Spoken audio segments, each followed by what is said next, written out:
4장 1절부터 14절까지의 말씀을 제가 읽고 말씀을 나누도록 하겠습니다.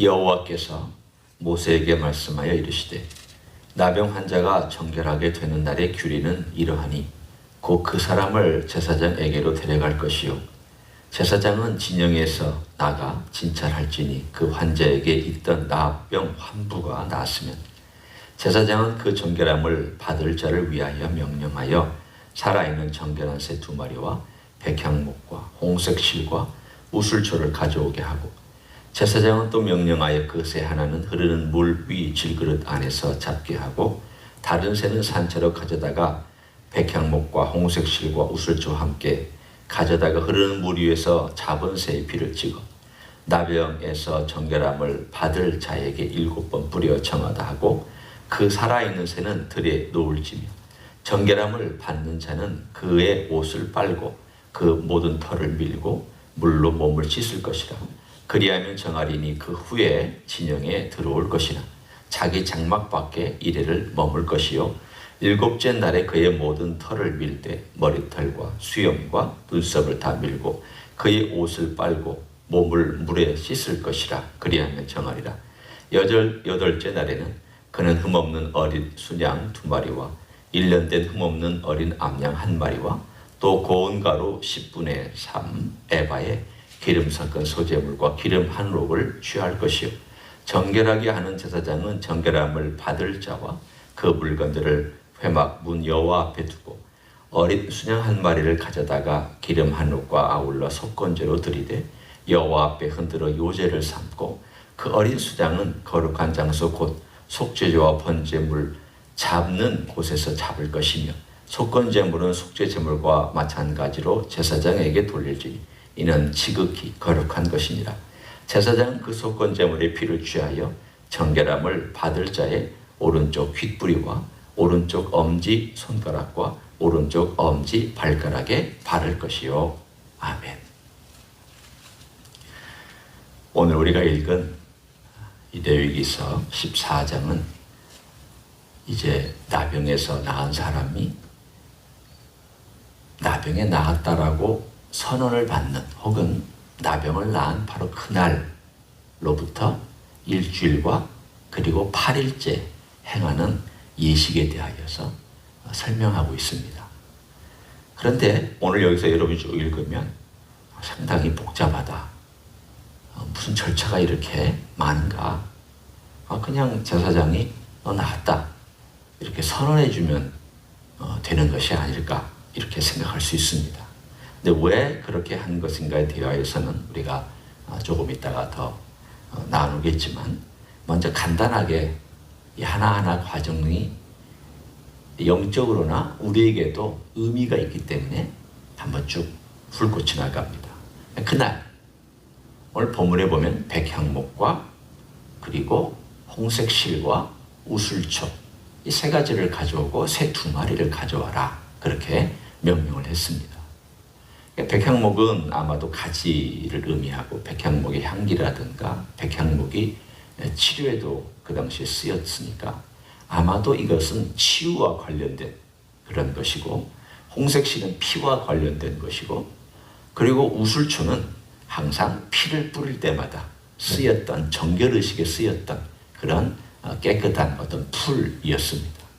이 3가지를 같이 묶어서 1마리를 흐르는 물을 떠다가 잡았는지 혹은 흐르는 물 안에 그릇을 담아서 잡았는지 명확하지는 않지만 그 그릇 안에서 같이 그 잡은 그 피를 거기다가 묻힌 다음 아마도 이 살아있는 새에도 피가 묻고 그러고 나서 7번 이 정결하게 하는 의식을 통하여 나았다고 얘기하는 사람의 몸에 뿌립니다. 1마리가 죽고 1마리는 놔둬서 날아가게 합니다.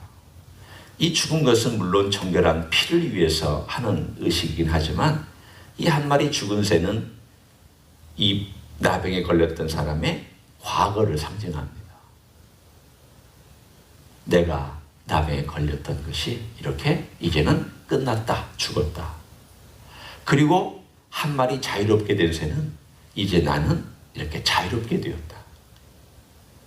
이 사람으로 하여금 그 이전과 그 이유를 명확하게 실물 교육을 통해서 하나님 아버지 앞에서 보여주고 있습니다.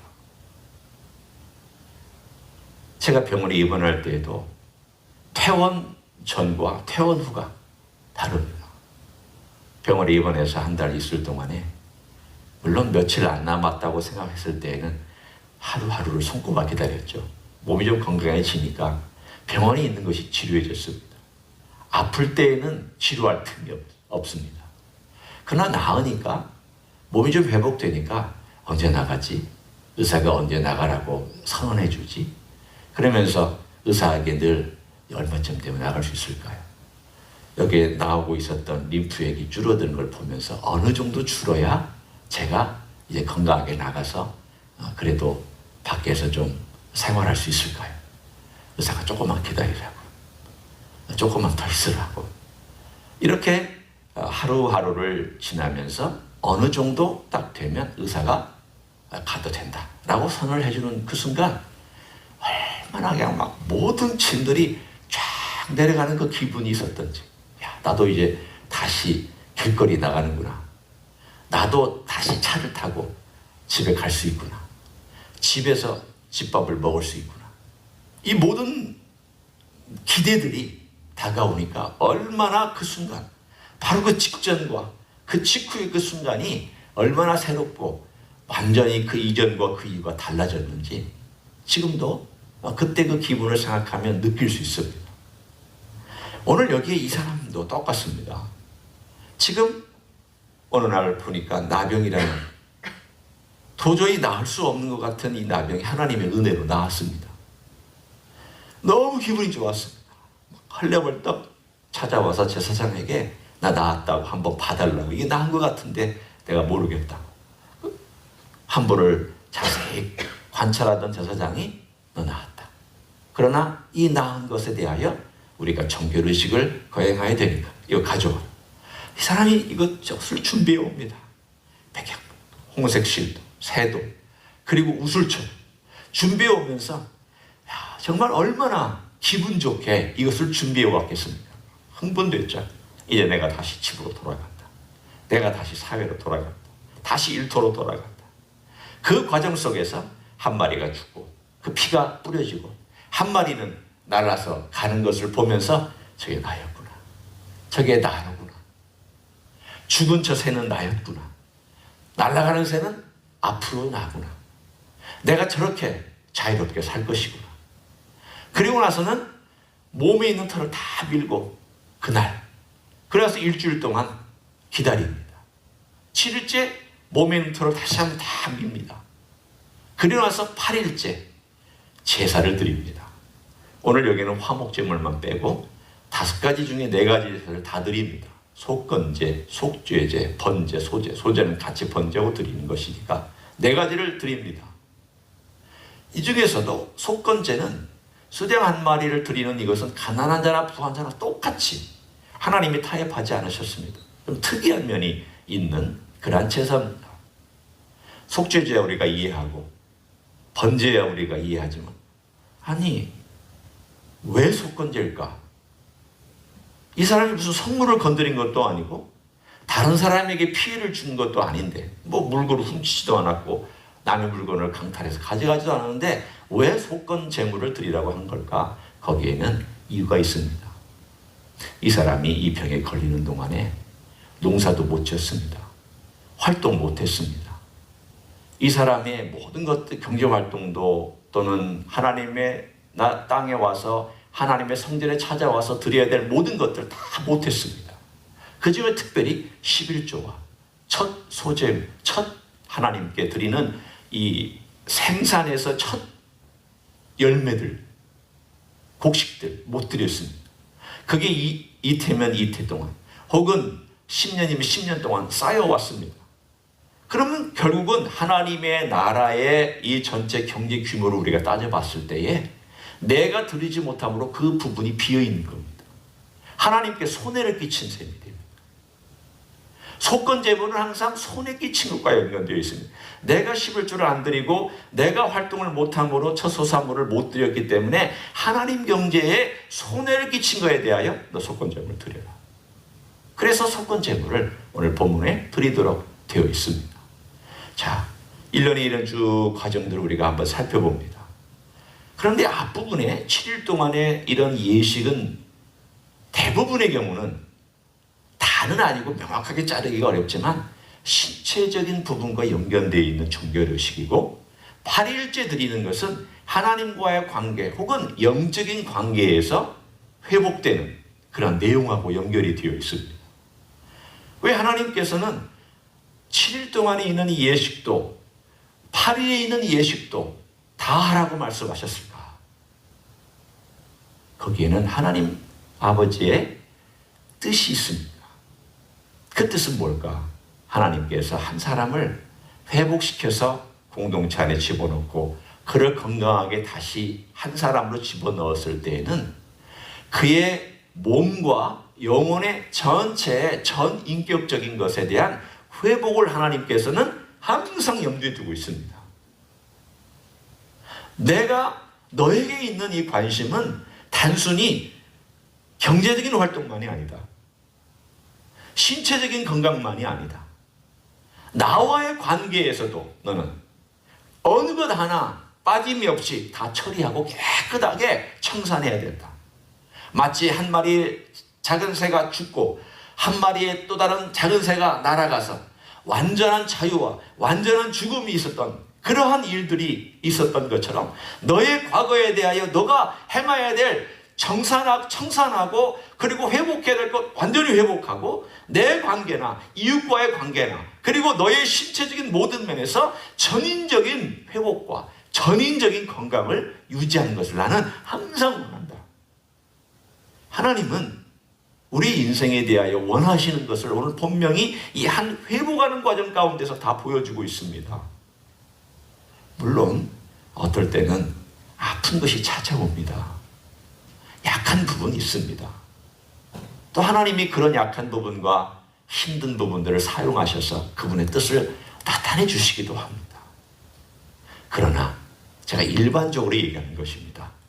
일반적으로는 하나님께서 우리의 삶에 전인적인 회복과 전인적인 건강을 기쁘게 주시기를 원합니다.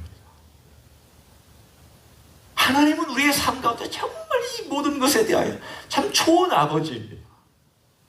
좋은 아버지는 우리를 나쁘게 너는 이거 안 주어 그렇게 하시는 분이 아니라 하나님은 기꺼이 주고 싶어 하시고 하나님은 기꺼이 축복해 주고 싶어 하시고 하나님은 기꺼이 회복시켜 주시고 싶으신 하나님이십니다. 하나님은 그것을 하나님 스스로 감춰놓으시고 안 주시는 분이 아니라 기꺼이 주시기를 원하십니다. 건강도 회복시켜 주시기를 원하고 정신적인 건강도 회복시켜 주시기를 원하고 또는 영적인 관계도 회복시켜 주시기를 원하고 인간적으로 깨진 관계도 회복시켜 주시기를 원하고 사회에서 경제활동을 할 수 있는 모든 것들도 회복시켜 주시기를 원합니다. 그게 하나님의 뜻입니다.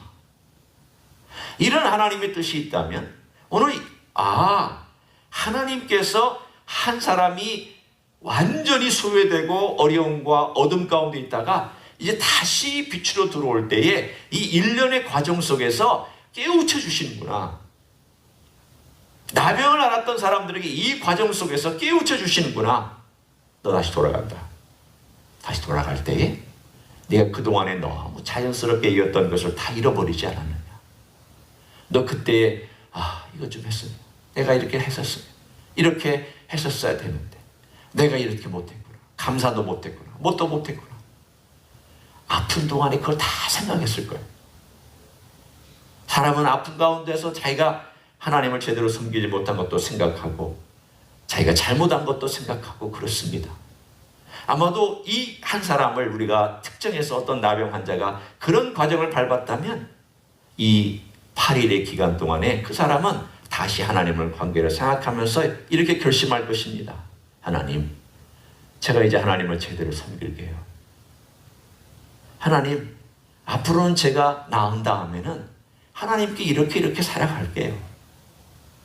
제가 이렇게 깨끗해지는 그 과정과 같이 앞으로는 거룩하고 깨끗하게 살아갈게요. 저 새로운 삶 살아갈게요. 이 사람으로 하여금 그냥 단순히 너 깨끗하다 집에 가라라고 하지 아니하고 이 과정을 통하여서 바로 전인적인 하나님의 뜻을 보여주심과 동시에 이 사람으로 하여금 새로운 인생의 길을 걸어가도록 결심하고 다짐하는 그런 목적까지도, 두 번째 목적까지도 있었습니다. 이 과정은 그런 의미에서 이 사람에게 주시는 하나님의 제2의 인생을 살아가도록 배려하시고 도와주시는, 생각하게 하고 결심하게 하고 느끼게 하고, 그리고 하나님과의 모든 관계가 회복된 다음에 야, 이렇게 하나님과의 관계를 살아가는 것이구나. 아, 내가 먹고 마시는 것이 이런 것이구나. 일할 수 있는 게 이렇게 기쁜 것이구나. 건강한 게 이렇게 좋은 것이구나. 식구들을 만난다는 게 이렇게 좋은 것이구나. 그리고 내가 공동체에서 사람들과 함께 어울려서 살아간다는 게 이렇게 좋은 것이구나. 내가 하나님의 성전에 와서 예배할 수 있다는 것이 이렇게 좋은 것이구나. 다 새로운 거예요. 다 새롭죠. 모든 것이 새로워지는 바로 이 일련의 과정 속에서 하나님께서는 한 사람을 회복시켜서 건강한 사람으로 단순히 육체만이 아닌 모든 면에서 건강해지고 새롭게 된 사람의 삶을 살아가도록 이 과정들을 하나님은 소상하게 준비해 놓으셨습니다. 우리도 그렇습니다.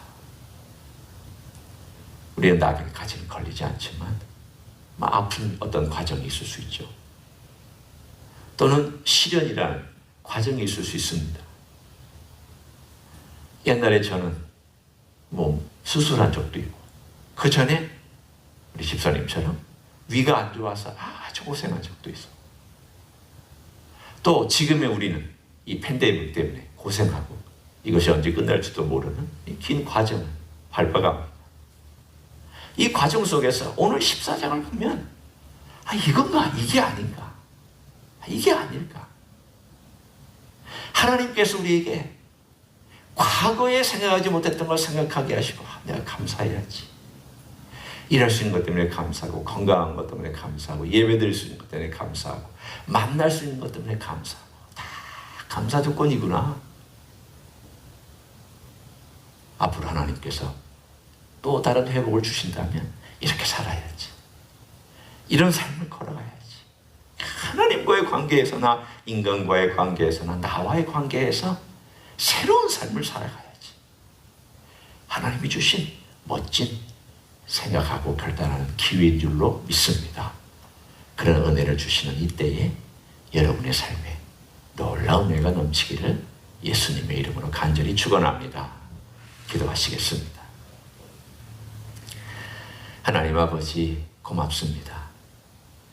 우리가 힘들고 어려웠을 때, 병에 걸렸을 때, 나병까지는 아니었지는 모르지만 우리는 하나님으로부터 멀어진 것 같은 느낌도 받았고, 활동도 제대로 할 수 없고, 아무것도 내가 이룰 수 없는 막연한 절망감에 있었던 때가 있었습니다.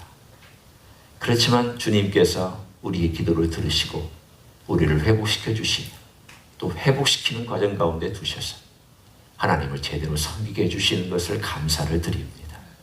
주님, 전과는 다른 삶을 살도록 우리를 이끄시니 감사합니다. 전에 느끼지 못했던 영역들에 대하여 감사하고, 전에 느끼지 못했던 감정들을 느끼게 해주시니 감사합니다.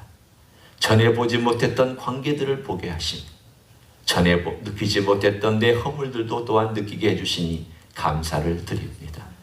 주님, 나병에 나은 자가 8일간의 과정을 통하여 새롭게 살아가는 감사의 삶, 새로운 결단의 삶을 살아가도록 배려해 주신 그 놀라운 주님의 은혜가 오늘 이 팬데믹을 겪고 있는 우리 모두에게도 동일하게 적용되기를 원합니다. 그런 은혜를 경험하게 하여 주시고, 새로운 삶을 살아가게 하여 주시고, 새로운 삶을 살아갈 결단을 하게 하여 주시고, 모든 것에 주님의 은혜를 경험할 수 있는 하나님의 종들이 되게 하여 주시옵소서.